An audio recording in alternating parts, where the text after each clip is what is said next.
Guys, we are back. It is Kat and Holly Pitcher Perfect podcast. A little bit of a break for us between ending the fall, Thanksgiving. I had the AUSL draft, so if you guys watched that this past Monday, we were in Nashville expansion draft, so some athletes got taken from us, and then we got to add from allocation draft with some athletes that we are adding to our rosters from outside sources. It has been a busy couple weeks for the two of us, but we are back today, and Holly actually ran into one of our podcast fans, I guess would be the best description. And he honestly gave us a topic to talk about today. And so we're going to pair that up with another topic. But, Holly ran into him. He talked about how impactful some of our episodes have been and then asked about internal rotation. And I think internal rotation, don't get me wrong, has been around for a while, but I think most of us let it happen naturally. And now it's been kind of this phenomenon that we are forcing really early, in my opinion. And Holly, if you have a differing one, you can obviously share it. But before we get into internal rotation, we're back. Holly, I know I saw you in Clearwater. I don't think we've recorded since we were in Clearwater, but how did fall in for you guys?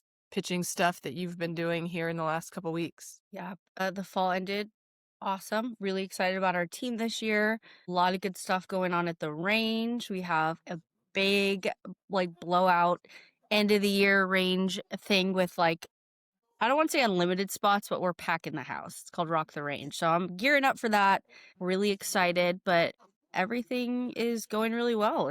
It's good. We had a great fall. I'm really excited for the next year. And we really use the fall to kind of see what we have, develop, and I think that I'm just going to put this out there. I don't know. Tony will probably be mad at me, but this is one of the best teams I think we've had in a while. When we go for the win, which we haven't done a whole lot this season, but we did at Super Cup, and we won the Super Cup championship for PCFL. So the qualifier, for nationals, and then to get into Super Cup. But really excited about it. And I loved watching the draft. I have to say, I was so into it. Same with my daughter. And I just have one question for you. Yeah. This is what I was curious about while I was watching. When you got players taken from you, or when coaches got players drafted from their teams, were you surprised? Were you anticipating those players to probably go, or what was your reaction when people got picked up? Yeah, I had expected most of mine to go. I knew Sam Landry would go. I knew there was a high probability Jesse Warren would go. I was kind of banking on maybe that Jesse Warren's a little bit older, and so maybe someone would want a younger player to build around. But I can't slight the choice of Jessie Warren because she's absolutely phenomenal at third base. And when she is in her groove hitting, she can hit everything you throw up there. So the one that I'm not surprised, but I was really holding my breath I would get to keep her, was Peyton Gottschall. She's a relief pitcher. She spins it really well, changes some speeds, offsets a lot of different arms. And I was quite frankly, she didn't necessarily have the best All-Star Cup performance in Athletes Unlimited, so I was kind of hoping maybe the new GMs would see that and maybe question if she could hack it or not for them, but obviously she got taken really early. So honestly, I was more surprised that one or two more didn't go off my roster. Don't get me wrong, as a team, we didn't have an overall record very good, but I had a couple other players that I thought would get taken that didn't. So yeah, no, I was not surprised. I don't know if other GMs were or not, but I was expecting the ones that I lost to go. It was really interesting to watch the way that things were structured. And, I've never seen a draft like that. It was really interesting to see the new teams come in and pull teams from other rosters. It was fun, really fun to watch. The strategy behind it.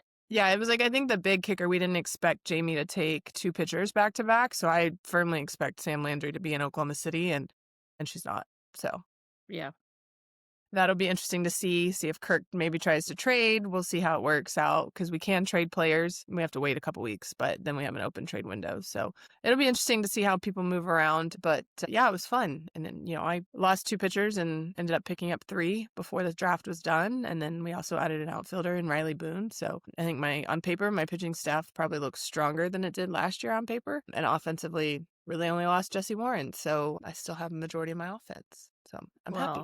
Can't wait to, and you got Alyssa Denham. I actually talked to her a couple days ago on Instagram. She said she loaded up on some Volts gear right after the draft. So yeah, that's awesome. Yeah, her comeback is going to be something cool. And, maybe we bring her on the pod and have her talk about it because She had a back surgery between the last time she pitched and now, but she feels better than ever. And, I've obviously had a close eye on her recovery, being the fact that she works with the Bombers and is close here in Texas. And we became friends back in 2001 or 2021, excuse me, when she joined Athletes Unlimited.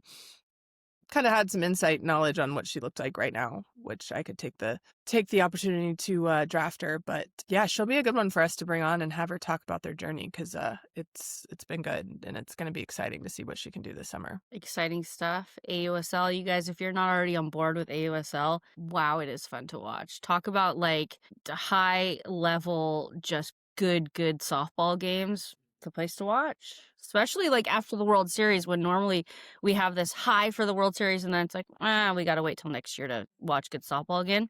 You don't have to wait anymore all summer long. Right, right. No, it'll be going. And we added Ali Carta, who's one of the most experienced pitchers in the States, played on the 2020 Olympic team, has been in Japan, just has done it all. And, then obviously you talk about the college game going straight into AUSL. The college draft class this year is loaded, especially with arms. When you think about Nigel Kennedy, Carolyn Pickens, Jordy Ball, Sid Burzon, depending what she looks like, Tinsley Taylor. I'm trying to think. There's more that I'm probably not thinking of. So there are a lot coming out that can make impacts in the league this summer. So it'll be fun. Yes, can't wait. Can't wait to get my Volts gear back out and rep your team. So, all All right, moving right. in to Yeah. our topic for today. We're going to talk about cookie cutter pitchers and pitching coaches kind of making one size fits all pitchers through, what they're doing mechanically and how that ties into internal rotation as well, like we said. And Kat, let's start with internal rotation. And I think you have the kind of the best explanation of how our bodies normally kind of already naturally do it and then really what it is. So if you can kind of explain that to everybody, that would be awesome. Yeah. So I'm probably going to end up having to stand up and move the computer around again, like I did with the drop ball episode. But so internal rotation is essentially when our forearm at snap starts to rotate in towards our body. If you snap correctly and hard, this happens naturally. A lot of pitching coaches, for whatever reason, like most things, I have no idea where it originated, but we are teaching to internally rotate in order to snap the wrist and fingers. What happens, in my opinion, when we do this is the fingers are not snapping. We are literally just turning, and a wrist kind of snaps, but most of the time it's only downspin, which is going to make it really hard to stay under a ball for a rise ball or curve ball. It may make you have a really good turnover drop eventually. But if you do things correctly, internal rotation, and if you watch the top pitchers, internal rotation happens naturally. I ran into this problem before I really thought of internal rotation as this phenomenon that's going on. I was doing virtual lessons like COVID, right after COVID, with a young girl. Good question on where. I want to say up in Connecticut area, maybe. And her dad had sent me a video and said, "Hey, Rachel Garcia does this." And so we've been practicing to finish like this. And it was something similar to, let me show you. Let me move this. So coming into snap and here, like this. Well, what they were missing was what happens here for you to get here. So the girl was throwing and doing this all the time, but we weren't actually snapping, which meant control was off. So this action coming from straight to turned is internal rotation.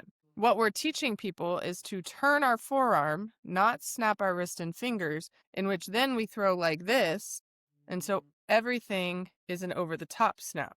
What you want to do is to be able to stay behind and throw it. And then, yes, as this comes through, it does, just like anything. It rotates in both sides. But what I don't like teaching to throw to the finish without teaching what happens in the middle. So you can teach, hey, if you snap like this, your finish should look like this. But when we throw to the finish, we forget the wrist and fingers. And Holly, I don't know if you've gotten any newer kids in the range over the last couple years with this going on, but I've had some at camps, and I always preface with like, hey, we're going to do it this way today. And if you don't like it, that's fine. I usually won't ever know if you do it again or not. But what I find is when they have the habit of just doing internal rotation, they have no control. They can't hit a spot. They can't understand why things are high. And a lot of times, since they're not snapping and they're just doing this, they're throwing a high downspin ball. Like, that doesn't equate. And so internal rotation happens if you snap hard enough and correctly. And it happens naturally to where you can still spin balls, spot balls, throw hard. No one taught me to internally rotate my forearm. Now, on the flip side, we don't necessarily need to teach hello elbow and keeping our forearm straight at the catcher the whole time. Yeah. Let it snap and relax as you're snapping, which is also the key. Relax when you're snapping, not a tight trying to snap with like muscled forearm, because that's not going to work. If you're letting it snap and whip, kind of like with a towel, similar to what boys do overhand, think about that towel. And if you're doing that, your internal rotation will happen naturally. But I think we're taking away the most important part in the middle, because if I constantly am teaching to where my forearm's just going to go over, how am I going to throw a curve or a rise that has to stay? My forearm does have to stay open and not internally rotate longer for those two pitches. And so I think, it goes back to, and I say a lot at camps, if you go watch the highest level pitchers, you can tell that they are not trying to force the finish of internal rotation, that they are snapping, and therefore the internal rotation happens naturally and finishes naturally. And, one of the comments that I got was, well, this is what, the higher level coaches are looking for. This is what college coaches are looking for. And my answer to that is that I think that number one, what coaches are looking for, especially college coaches, is game functionality, your ability to go compete at the highest levels and get batters out, good batters out. So your ability to, if you're out there, just getting the job done and sitting hitters down, they're not nitpicking your mechanics. I think that it's important to also remember that coaches aren't looking for a finished product necessarily. They're looking for um, a lot of different factors and elements. Your ability to compete, like I said, your ability to generate swings and misses, but ultimately, they're going to have time with you when you're there to make any kind of mechanical tweaks that they need to.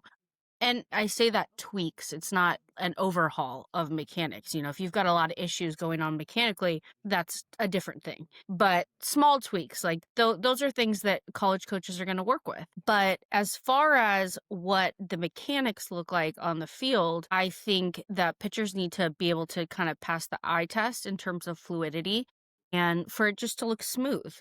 Again, it's not breaking down and nitpicking. Her elbow isn't coming through at this angle or her hand isn't in the right position exactly. But does it look smooth? Are you getting the job done? And if your mechanics are nice and smooth and it's nice to watch and it's appealing to the eye, that's going to be more important than a little bit of angle on your arm or your finish and those kinds of things, especially if you're getting hitters out. I think you hit it on the head. No college coach is looking at a finished product. They're not saying this kid's coming in and we're never changing anything. We're never adjusting anything. We're never adding something new. I myself went to college, and the whole first fall I wasn't allowed to shake anything off because they knew I would shake off curveballs inside to right-handed hitters. I didn't like throwing them. So I had to practice continuing to throw them, and I wish at a younger age I realized how, I don't want to say important, but how advantageous throwing that would have been. I learned a lot later in life, but I also think it goes to, there are some pieces of the mechanics for certain college coaches that are non-negotiables. So there are some who are going to look for certain things, but there is not a collective whole that says, oh yes, we are looking for hard internal rotation. Just not. They're watching what your pitch does. As you mentioned, swing and miss rate, movement. Can you control the ball? Can you change speeds? If you're throwing hard, they look at the body. Okay, are the mechanics fluid? Are the mechanics smooth?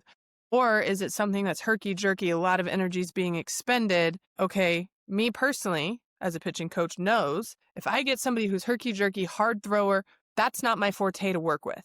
I may bring you in, but I'm going to have a lot of questions on what you've worked on over the course of your career to be able to help you if something goes wrong. Because throwing 70 is just not something I've ever taught somebody to do, nor done myself. And I'm very upfront with people. If you're coming to work with me to gain speed, it's probably not that I'm not the girl. Okay. Now, if you want to learn spin, how to control, see balls move, how to use your pitches, I can help with that. But to say that everyone's looking for internal rotation, they're not looking for internal rotation. They're looking for pitchers that can compete and compete at a high level. And competing, as we just said, means being able to spin the ball, change speeds, control a game, control your pitches, and go out there and figure out a way to win. I have seen and I have recruited pitchers who you put them on technology, and technology will tell you their curveball's not a curveball. But you know what? They compete with that pitch and they get people out. The rise ball's not a rise ball. It doesn't spin efficiently or whatever. They spot it in the right place, throw it hard enough and in the right angle that They get swing and misses and pop-ups. So to say that coaches are looking for one certain mechanic, one, is false. And two, that leads me into with you and I and how we teach is I have a multiple. If I named all my pitchers that are in college right now and our fans were able to go watch, you would not be able to say, oh, that's a cat pitcher, that's a cat pitcher, that's a cat pitcher, that's a cat Right. pitcher.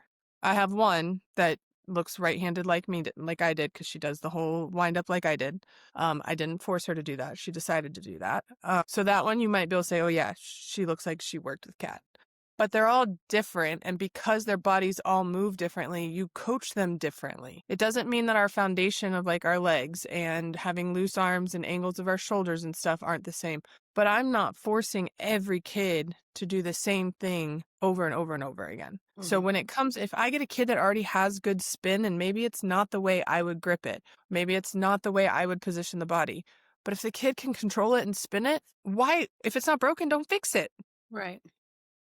And if it's not hurting their body, don't fix it. Now, there are some times where something they're doing, and I will tell mom and dad, like, hey, like, here's the dilemma. In 2 or 3 years, she might have pain here, here, here, because this is what I see. So we can try to fix it, or we can leave it alone because, yes, it works right now. Mhm.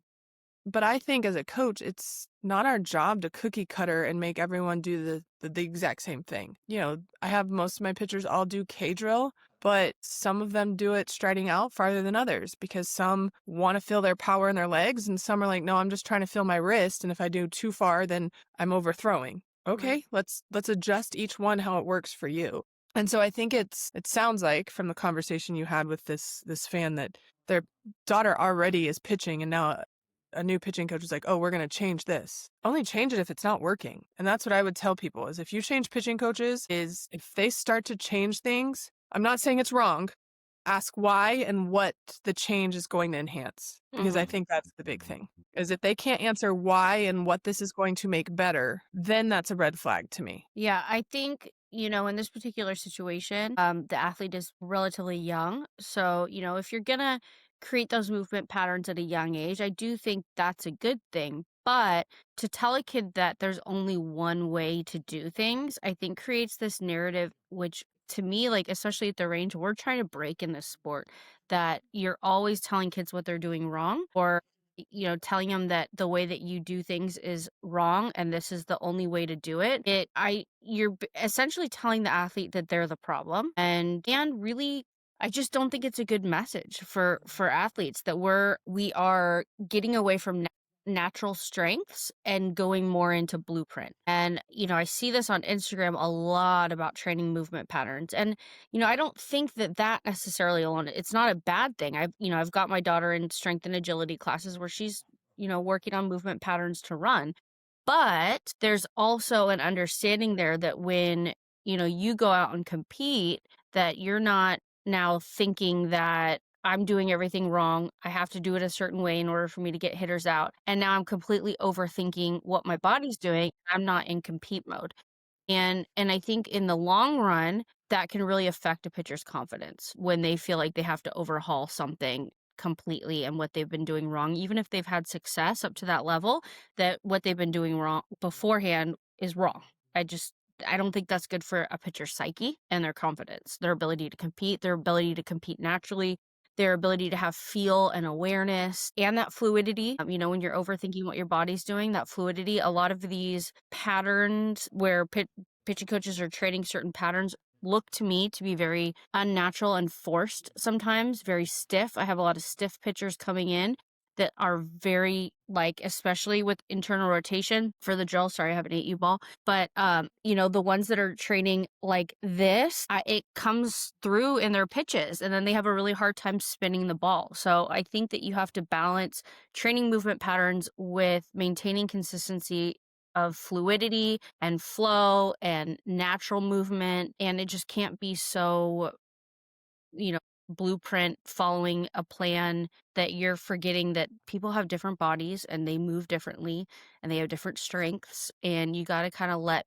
people be themselves too. You got to balance the two. Yeah. No, I think you hit it head on is like first and foremost is if it's again, like we said, if it's working, then leave it alone. Because if you're changing something that's working, you're basically telling them what you're doing is wrong and not working. And that's never the message. And, and that's at all levels. And you'll find coaches that do it at all levels. That's the other piece too, is so, as some of our listeners get older, make sure you're asking questions about your pitching to possibly a new travel coach, a high school coach, your possible future college coach. I had a kid that we sent off, and she got there and they basically told her drop ball didn't drop, and everything she had done with me for the last 4.5 years was wrong. And I'm not saying I know everything, but I'm saying that I sent them a kid that was pretty damn good because she won us a national championship. And we had spent 2 years asking, are there adjustments do you want us to make? Are there things that are non-negotiables? No, everything's great.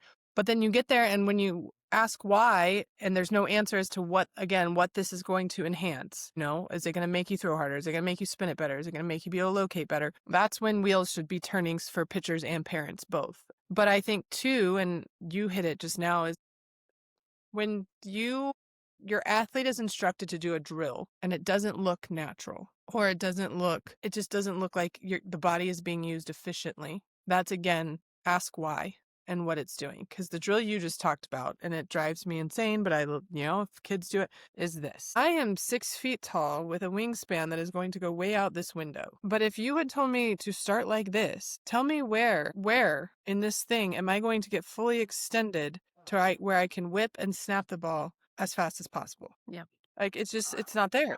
Now, again, I go back to, I'm a ball to the wall, or ball facing away from you person, and my arm just drops here. My arm drops into position. I don't have to turn. I mean, just holding like this already puts pressure right here on my bicep. So it's one of those things. There are things that some people do that work for them, and it doesn't mean it needs to work for everybody. I think the arm thing, like, I think Ueno in Japan comes around like this, and that's where people started to look at it. And for some people that works. That doesn't have to be how everybody throws. And so Yeah. I go into, a good pitching coach isn't cookie cuttering everybody. Now, if you give that pitching coach 10 first timers never thrown, yes, all 10 of those are going to be taught the same. Mm-hmm. But when you move to a new pitching coach, or you go to get somebody else, everybody shouldn't be cookie cuttered. Because if we just cookie cutter everyone, then everyone has the same skill set, the same speed, they can't complement each other, all those kind of things. And so I think, if as a pitching coach myself, but also somebody who my stepdaughter was in it for a short time, is I didn't try to make her look like me. I let her throw. And the funny thing is she like forced internal rotation and her hand flipped around and it drove me insane. But after a while, I was like, you know what? The ball is spinning right and she's controlling it. So even though it's not what I'm used to, we're going to roll with it. And, some of it's loose joints, some of it's being a kid and not having the muscles that tighten up to where you can control them and decelerate them the way that older athletes can. But I think the huge thing is make sure that, if young or not, if your pitcher's already been pitching for a little while and has had some success, then make sure changes are going to be beneficial and you know what you're supposed to be looking for, what is supposed to be getting better from that change.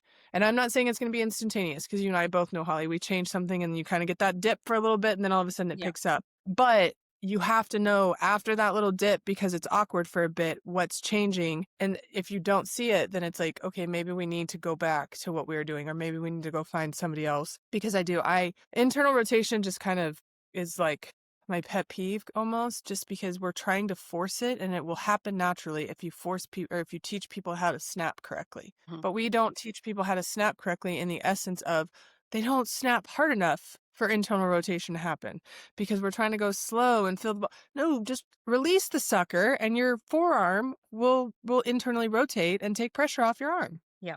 That's my soapbox. Yeah. You said it perfectly. I want to ask you one thing when you were talking about ball to the wall versus this, and just to clarify to a few people out there who, the pitching coaches that are teaching movement patterns where they're against the wall doing this. I typically will teach more kind of like a neutral position and then let them get into that. And then you said ball to the wall, your ball's facing backwards. No, so I say ball to the wall just because usually you're in a gym, like I'm in a gym, or we're facing a fence, like we are in cages that have a fence. No, it's the same as you. It's neutral. So like ball to the wall, meaning the wall that if I'm throwing this direction, I'm perpendicular to my catch right now. So just straight up and out. This is how I learn. This is how I teach. Again, if I have a student that's here a little bit, I don't like this because I also teach to get long and use your levers. I Right. don't know why there's no one that's 6 foot that wants to be 5'5" and throw like 5'5", like with arms that are short. But I'll play with it. I don't necessarily like facing backwards because I feel like it makes you pull here as Yeah. opposed to like the momentum swinging down. That whip.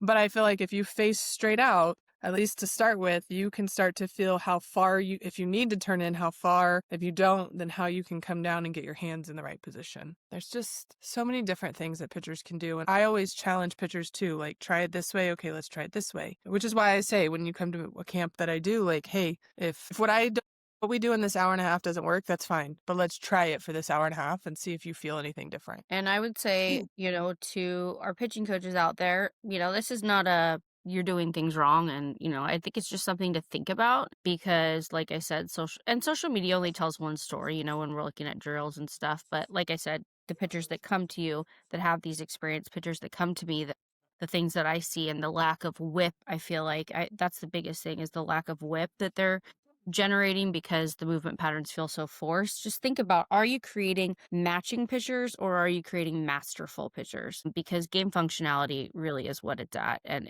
their ability to move naturally and smoothly, efficiently, yeah, but what's efficient for their body? Correct. Correct. And if you've been pitching for a while and you change pitching coaches or you go to get another perspective, just keep in mind what you're good at. And, don't get me wrong, my dad took me to a couple different pitching coaches just to get different perspectives, different verbiage, see if there's something someone could enhance or thought, I could do differently. And, I will always give eyes to somebody, but there have been a number of times that I've had pitchers that I've worked with for a brief stint because I don't do lessons regularly. So when they do find somebody else that they're going to go to regularly, and then all of a sudden, mom and dad are like, oh, well, they completely changed everything. And it's like, that should be a red flag because Can you imagine? if your daughter was already having success, the red flag would be, why do we have to completely overhaul everything? Well, my thing is, can you even, well, you are cat, but like imagine, I'm just like thinking as a pitching coach, if someone comes to me and says, this is what Cat Osterman taught me, and I'm like, no, no, no, that's wrong. Like, what? That's insane. That's insane to me. Well, Well, and don't you think if it wasn't working, I would have already said, hey, we need to like start back at ground zero?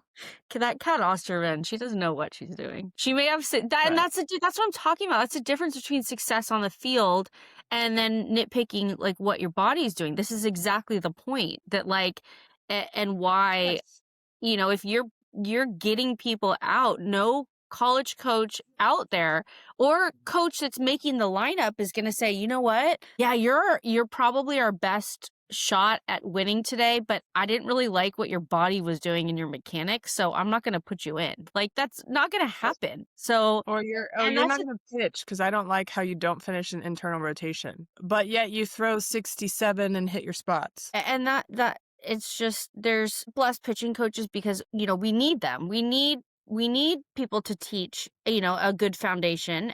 So this is not a knock in any way, shape, or form.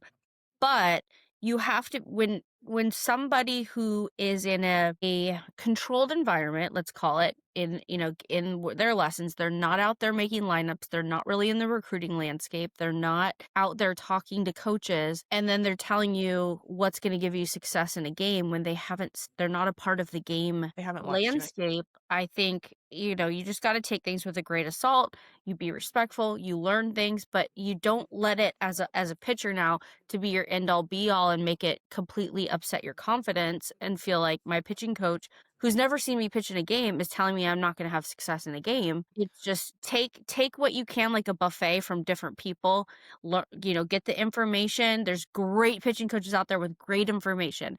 Take what you can, but maintain a good perspective and just common sense. Yeah. And I would tell pitching coaches too is like, open the lines of communication with your pitchers, high school coaches, travel ball coaches, whatever it is. I mean, I had two at the same high school for a while, and I told that coach, hey, let me know if some struggles in the game. She started coming to their lessons towards the end of their season when playoffs were coming, to watching how, when I would run them through hitters, the sequencing would go. And occasionally she started sending scouting reports with them and was like, here's who we're going to face, get her opinion on what we would do pitch calling wise. Because again, you're a high school coach. You're worrying Love about that. the offense, the defense, everything. Yes, you're probably calling in pitches, but you're probably also not sitting and writing out a detailed scouting report like the pitching coach at a college is. And I thought that was the coolest thing is she would come and listen and be like, oh, so we can do this, what and watched how I sequenced their pitches and how they moved and how they worked. And then I think the same is like go watch their travel ball. And if you don't, then I talked to a couple of ours who's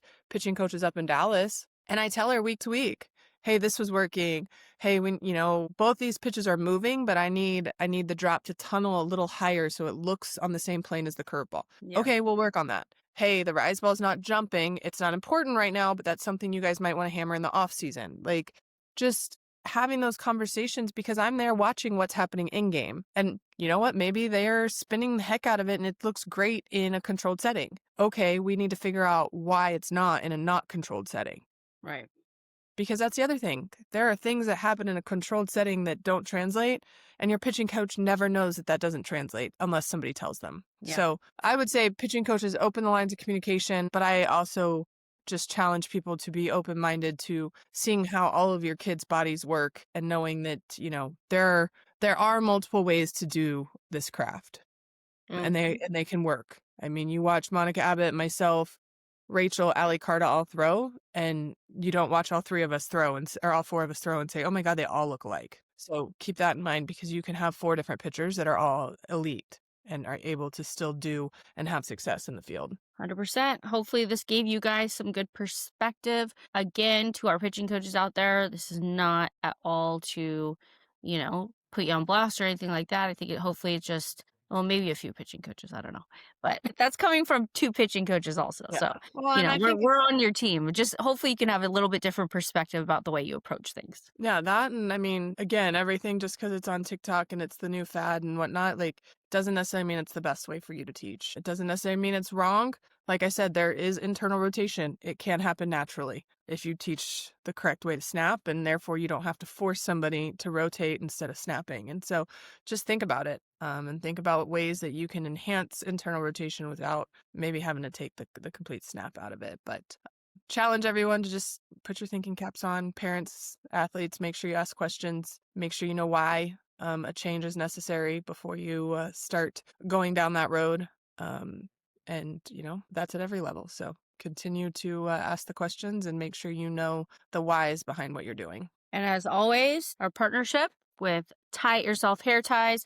Use promo code Picture Perfect Podcast. They are all over the place right now. I've noticed I saw them all during the World Series, but I've been seeing them all fall long, and they've been doing some really good content, putting good content out there. So as to why this is the only hair tie to wear. Right. And if any of our fans here happen to be college volleyball fans too, you'll see it everywhere in college volleyball. That is college volleyball and beach volleyball are the 2 sports it originated in because the 2 co-founders are the University of Texas head coach Jarrett Elliott and his wife Drea, who we met in Clearwater. And so if you saw our content with her, they've been producing this for a while, and volleyball was the first sport that they got it in. So you see it all over the place there too, but go give them a follow, go check out their colors. As we said, use our code for a discount. We are excited to partner with them and continue to use their product. And with that, that's the end of this episode. So like, subscribe, comment, shoot us your questions. We will be back with another episode. We will try to be a little bit more regular with these since travel ball slows down here, but we will be back with you guys next week and keep working, keep throwing, keep asking questions. So until next time. Bye, guys.